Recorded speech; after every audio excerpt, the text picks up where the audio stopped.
This is A People's History of Kansas City, a podcast from KCUR Studios. I'm Suzanne Hogan. Hello, Catherine? That's me. Come on in. And I'm starting today's episode at the historic Garment District Museum downtown, one of the few places that celebrates the achievements of working women in Kansas City, with collection specialist Catherine Warfield. The big ask I have is, and we have to tell every visitor this, it's really difficult, and I know it because it's textiles and fabric, but if you could not touch, that'd be great. So that is a problem. Constantly. I'll be honest, walking through this museum, it is really hard to not want to touch all the beautiful dresses and coats that these garment workers, stitchers, mostly working class women, made right here in Kansas City so many years ago. Oh wow, this one's really pretty. There is no large-scale garment manufacturing happening here today, but Kansas City's garment district used to be really big. It spanned a 14-block area of downtown. Catherine Warfield says in the early to mid-20th century, the district was the second largest employer in the city, and it was a major player in the nation. Kansas City was probably, it depends on who you ask, probably the second or the third largest ready-to-wear garment center in the United States, behind New York and at that point Chicago. The story of Kansas City's garment industry history is also a story about race, gender, and class disparities, though. A little over 100 years ago, people were fighting for basic liberties and racial equity. Women's roles were changing, and working-class people were demanding better conditions and pay. I think it's important to talk about where we've come from so we can fully appreciate kind of what we have today. There is one woman who sticks out as a pioneer in the fight for working women in Kansas City.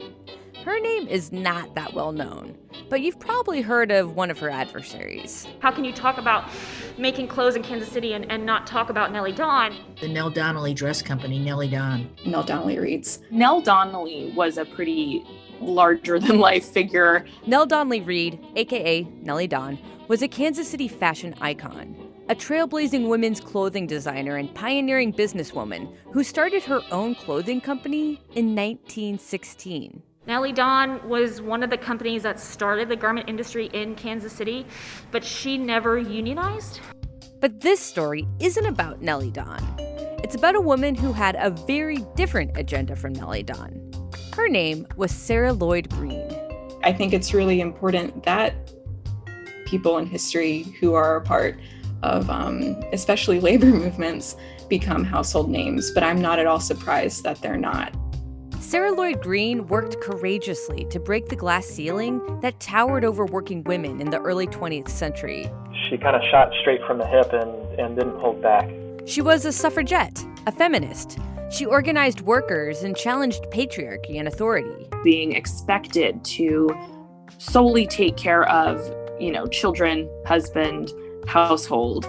I think that was really, that just in itself felt like not enough for these women. She just thought that people should be treated right and people should have dignity, and she was going to fight like hell to make sure that that happened. Today, we're highlighting the story of one of the many unsung heroines of Kansas City's labor history, Sarah Lloyd Green, who, isn't a common household name or anything, but how many local feminists, suffragettes, and labor activists are. When Sarah Green died in 1929, the Kansas City Star called her the champion of the lowly. Quote, scores of mourners from every walk of life attended her funeral. And this is her story. One person who was not a fan of Sarah Green was a guy named Horace Havelock Anderson, or H.H. Anderson.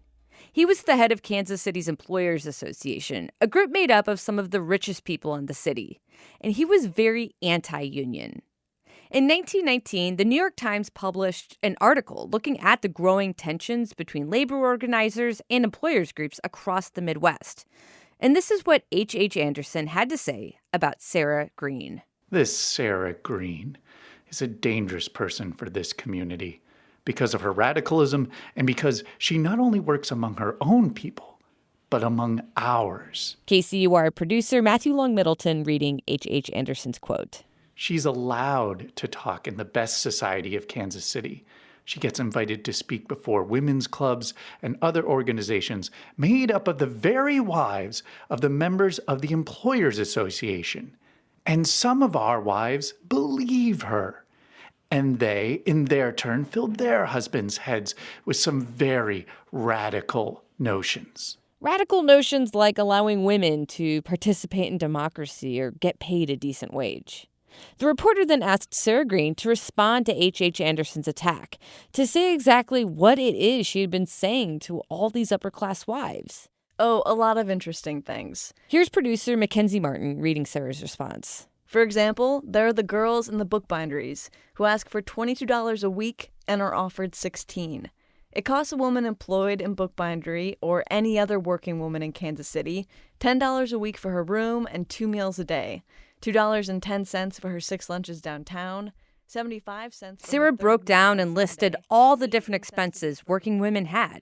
They total $14.57, which on a wage of $16 leaves $1.43 for clothes, shoes, hats, doctor's bills, recreation, and saving for vacation expenses, or old age, or whatever else you may want to save for. That is a sample of the things the wives of the employers are hearing about. It is a good thing for the wives to know.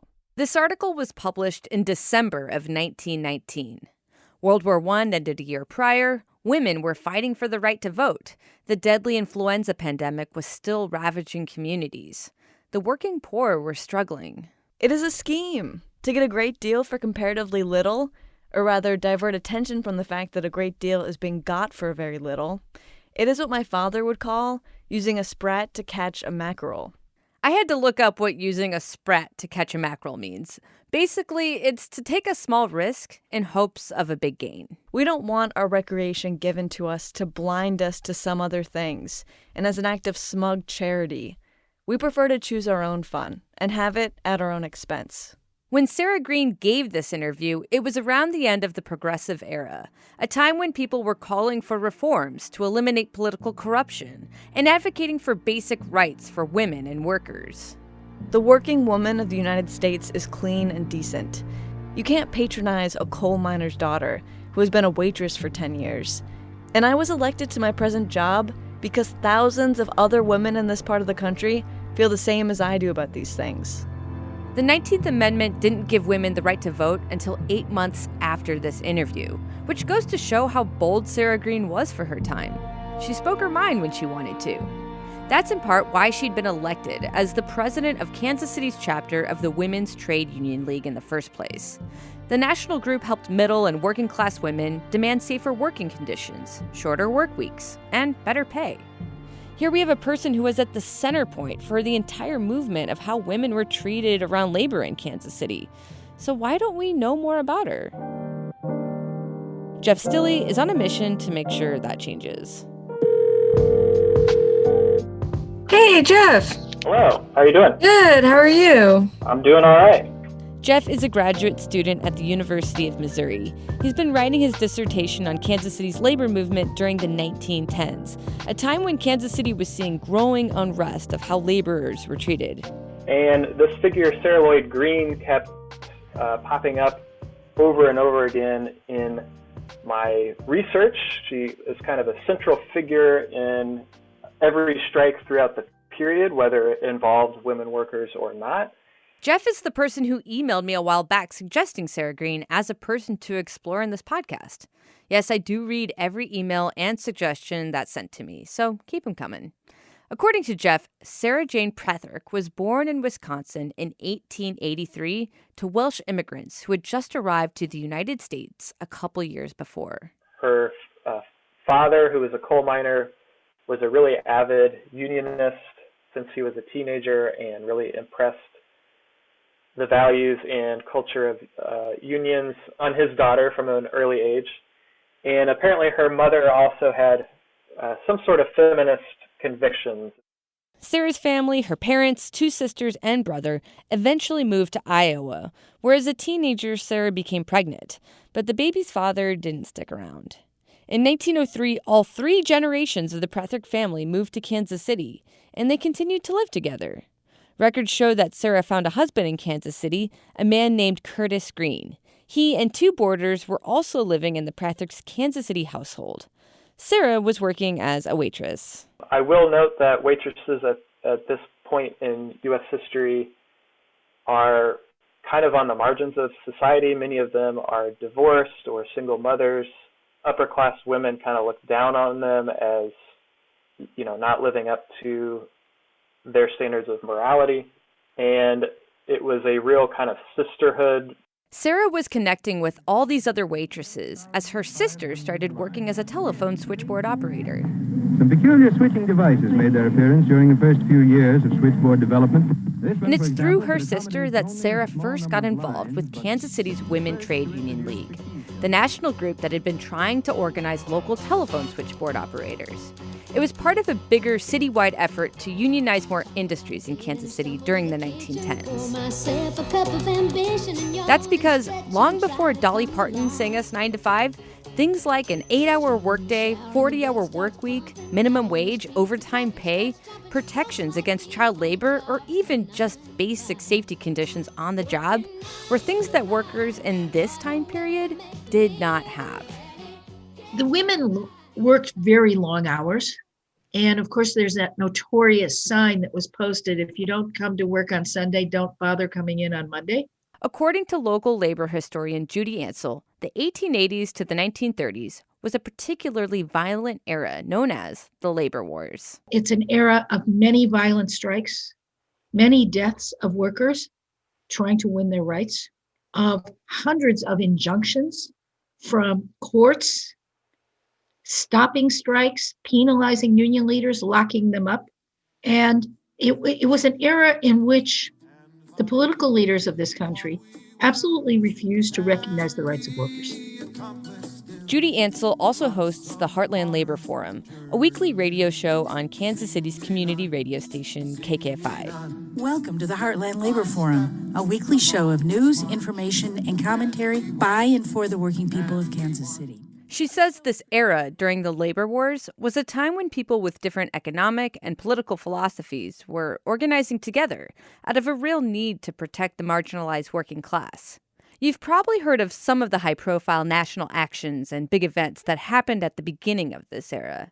There was the Haymarket Massacre in Chicago, which started as a peaceful protest and strike in support of the 8-hour workday, but became violent and deadly. Then there was the 1909 shirtwaist strike in New York City, an action led by young women working in the garment district, asking for better pay and safer conditions. And most notable was probably the tragic Triangle Shirtwaist Factory fire, an event that showed the chilling, horrific consequences of these poor conditions. 165 women workers died, many jumping from the windows because the fire escapes didn't work. Women piled up against the door and got trampled and couldn't get out. This tragedy sparked even more unions to mobilize across the nation. But the forces organizing against these groups were very harsh. Very often, strikes became very violent. And they became very violent because they sent out police, thugs, Pinkertons, militia, and the army, in some cases, to repress strikes. It's not a very pretty period of our history. That was also true in Kansas City. Violent strikes here in Kansas City also go back to the late 1800s with the railroad workers. But in the early 1900s, there was a lot of action around here. There were strikes among meatpacking workers, free speech strikes in the River Market, organized by the Wobblies or Industrial Workers of the World. They were fighting attempts by the city council to outlaw picketing. In response, the protesters packed the jails, singing songs to annoy guards as a tactic. All the wealth you make is taken by exploiting parasites. And Sarah Green, our Welsh mom working as a waitress, was living here in Kansas City during that time. She started out by helping organize the telephone operators. She started a union of waitresses. She advocated for unemployed workers. She had a knack for making friends with all types of people, male trade unionists, elite women, and the working poor. Sometimes businessmen in the city would be asked to be a guest speaker at a meeting at a women's club around the city, and women in those clubs would tip off Sarah Green, and she would kind of sneak into the meeting in the back, and anytime the business owner would say something false or that she didn't like, she would kind of jump up and start yelling at him basically in front of the club women and making him look like a fool. Sarah Green also saw education as a key ingredient of a successful movement. She wanted to unionize teachers in Kansas City and to institutionalize a pro-union curriculum for kids. It is my firm belief that if the children be taught economics truthfully, while the mind is young and plastic, and that trade unionism is right, the same rule will apply in trade unionism as in religion. Teach them while young, trade unionism is right, and this knowledge can never be taken away from them. She and her husband, Curtis, helped teach night classes for working women, courses about labor history, English literacy, and how to organize and run meetings. Then around 1914, 1915, 1916, the economy was not so great, and there's a lot of unemployment. Jeff Stilley says Sarah Green was jumping into the organizing scene at a time of a lot of turmoil in Kansas City and the world. In the summer of 1917, you have an explosion of strikes in the city, beginning mostly with a streetcar strike in August of 1917, and that set off kind of a cascade of events. There were dozens of strikes in 1917 across the city. And another major thing happened in 1917. The U.S. had entered World War I. The labor movement split over the war. Labor historian Judy Ansell says more left-leaning groups were against what they called an imperialist war, while other groups pledged to support it. Sarah Green had been elected as president of the local chapter of the Women's Trade Union League a year before. As a tactic, the group landed somewhere in the middle. They had originally opposed the war when it first started in 1914, but during a national conference in Kansas City in 1917, they joined the American Federation of Labor in supporting the American war effort, shifting the focus of the conference to the suffragette movement and increasing opportunities for working women. Sarah Green was too fierce to be deterred by any of this, though, as Kansas City's scene was a hotbed of activism, and strikes were on the rise in spite of, at times, really violent consequences. The streetcar strikes of 1917 were especially crazy. Lots of property damage, bricks through windows, trolley cars set on fire, attacks mostly instigated by hired private strikebreakers. Basically, they're organized crime organizations that would come into a city during a strike and kind of shoot up union members, run over strikers. One major event that kept Sarah Green busy during the war was the laundry workers' strike of 1918. It was actually part of a larger national general strike that was going on. But in Kansas City, it was a moment when people organized across racial divides. And this is one of the few instances where we see real unity between Black and white workers, in this case, women workers primarily, who had horrific working conditions, very dangerous working conditions. And they organized, they went on strike, and the employers were not dealing with them at all, were refusing to negotiate. And Sarah Lloyd Green was one of the leaders. These small instances of interracial solidarity among workers were rare, Jeff Stilley says. So when they happened, they were really powerful. But I don't want to overstate the case that, this was some sort of liberal paradise or something for Black workers. Black and white laundry workers were some of the lowest paid workers. These women were on their feet for 9, 10, 12 hours a day, handling harsh chemicals and extremely high temperatures. They are in rooms that might be, if they're lucky, 90 degrees, might be 100 degrees, might even be 120 degrees. So these were women who fainted quite often. It was a hazardous job. All sorts of health problems related with working in commercial laundries. One factory inspector was bedridden for a whole week after spending just a short amount of time in one of the laundries.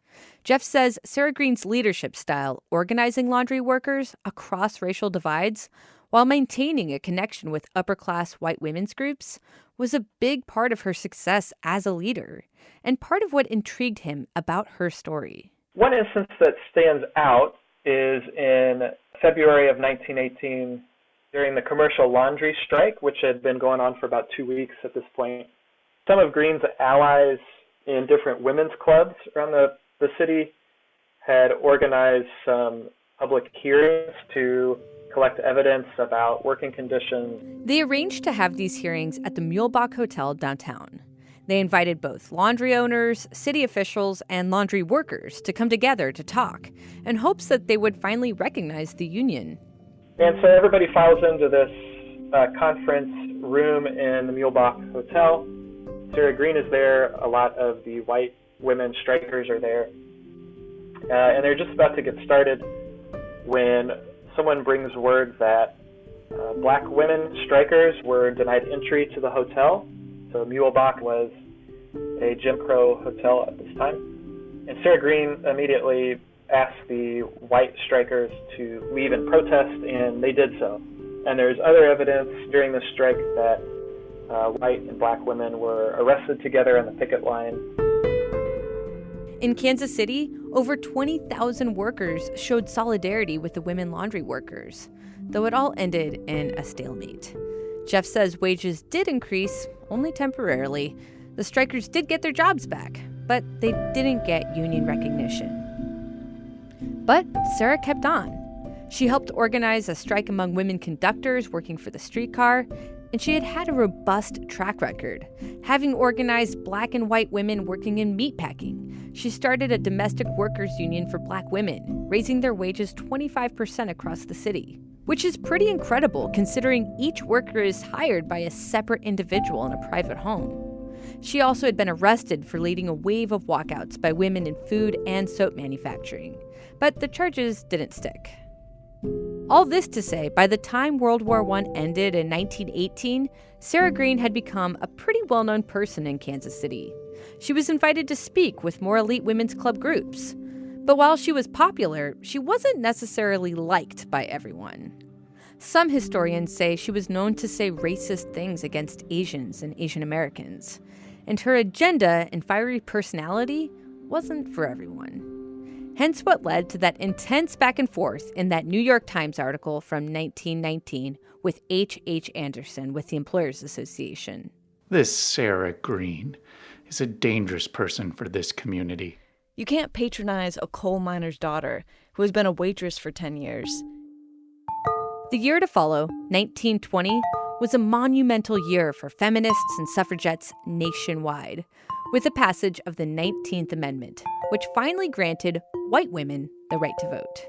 It's important to make that distinction. American Indians still continued to fight for that right through the 1920s, Asian Americans through the 1930s and 40s, and Jim Crow laws continued to suppress black voters up until 1965 with the passage of the Voting Rights Act. As a suffragette herself, for Sarah Green, winning that right to vote in 1920 was a big deal, a major battle victory. But Sarah's fight was far from over. How war changed Sarah Green's life after a quick break. In 1921, Jeff Stilley says Sarah Green was sent on a trip that forever changed her life. She was supposed to go over to Europe for 2 months, and it turns into 7 months. She'd been chosen to travel to Geneva to serve as a delegate for the Congress of the International Federation of Working Women. But she had a lot of mishaps even getting there. And then when she arrived in Europe, she had a lot of difficulties finding people who could speak English, and she struggled with basic logistics. It was a hard trip, and tough to be away from her family for so long. But the payoff of time spent abroad, in the end, was profound. Seeing the destruction of World War I and seeing all the mass graves and cemeteries, and she comes back to America kind of committed to working towards a peaceful world and preventing all future wars as well. We must put upon the statute books of America, the best country of the world, a law that will make war unlawful, and that we are going to stand for United Nations, not nation, and stand for world peace. She was saying all this before World War II, 25 years before the creation of the United Nations. Eventually, though, in the 1920s, Sarah got a job working as a social worker for Jackson County, where she spent a lot of time aggressively advocating for women whose husbands had left them. She had no issues with visiting a man in his, apartment to kind of shame him or in public to shame him. She would also ask around her wealthier friends to donate money and kind of harass her wealthier club women friends to provide clothes and money and food for these poor women. And she continued to be critical of upper and middle class women who demonized poverty, who she believed had patronizing attitudes and charities that undermined a working woman's autonomy. She really could not stand snobbery. She could not stand charity. She just thought that everybody should be independent and lead their own dignified lives and get to decide for themselves. Then, in 1929, Sarah Green died of pneumonia. The Kansas City Star's headline for her obituary was "Champion of the Lowly." It read, "Mrs. Green's loss will be felt keenly by hundreds in Kansas City whose names do not appear in blue books, but whose love for her was very great. Her life of 46 years was a long fight for the things she believed would improve social conditions."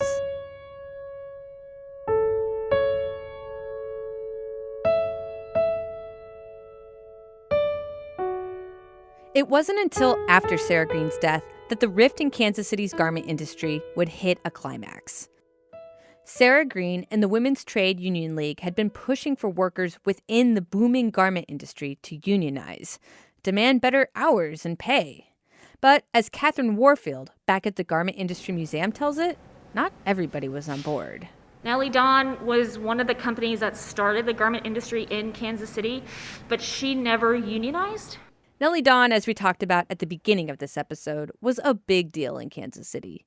She was the daughter of Irish immigrants, a self-made businesswoman. She designed stylish, affordable clothes for the average woman. House dresses and daytime dresses, appropriate for every hour in the 24. Really, they're all so exciting. Here's a fashion expert talking about Nellie Dawn's collection, courtesy of the Mars Sound Archive. And then there's a whole group of new, exclusive Nellie Dawn prints. Did you get those made in Paris? No, sir. They were created right here in our own America. Nellie Dawn was super successful, even during the Great Depression, and her personal life was a public interest. She was kidnapped, rescued. She remarried a high-profile political leader, Senator James Reed. At the time, her story was a juicy one, made for gossip and the tabloid reels. We talk about Nellie Dawn at the museum all the time because we have to. How can you talk about making clothes in Kansas City and not talk about Nellie Dawn? But she was never in the district because she wasn't union. Nellie Dawn's business practiced what you'd call welfare capitalism.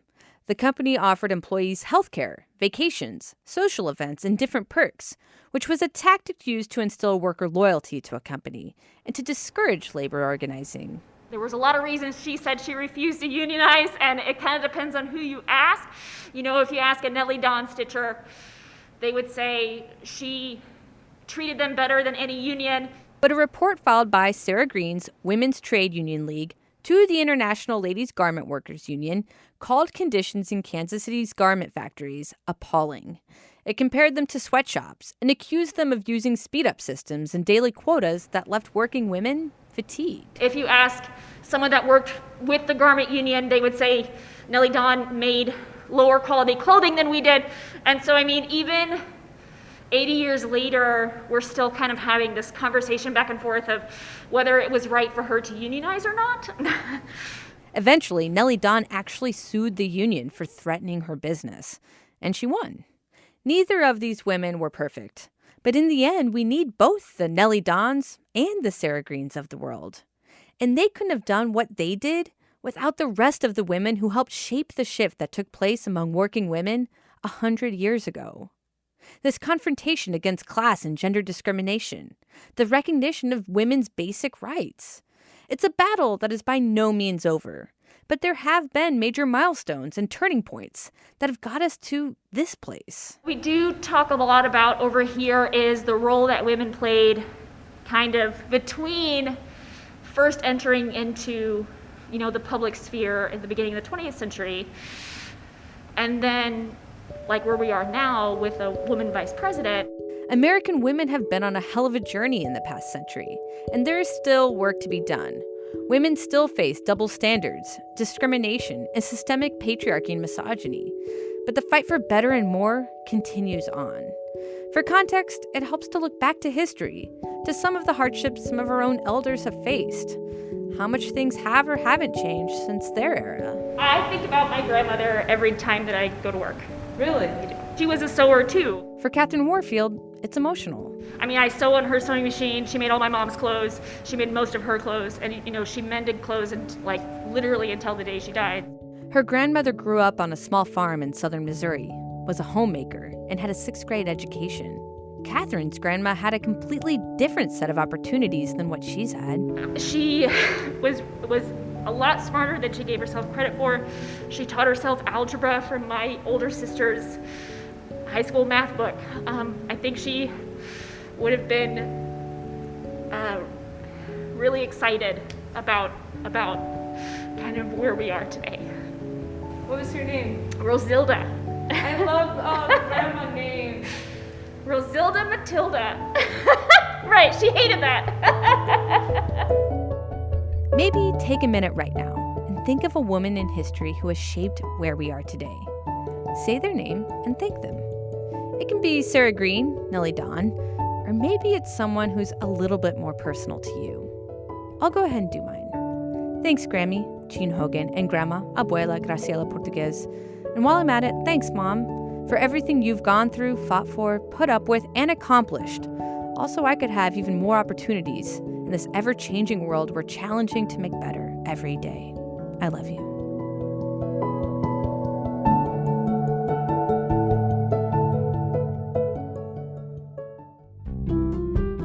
A People's History of Kansas City is a production from KCUR Studios with the support of the Mid-Continent Public Library.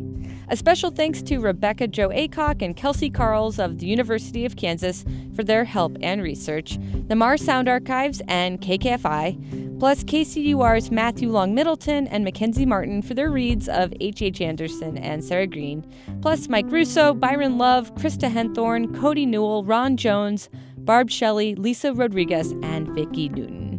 If you want to get in touch, we do have a Facebook group. Just go to kcur.org/People's History Group. Or if you want to send me ideas, feedback, or whatever, shoot me an email, Suzanne, SUZANNE, @kcur.org. Music this episode from Benny Moten's Kansas City Orchestra, Dolly Parton, Blue Dot Sessions, Primary Color, Kia Labat, Chad Crouch, and Poddington Bear. I'm Suzanne Hogan. Take care, and thanks for listening.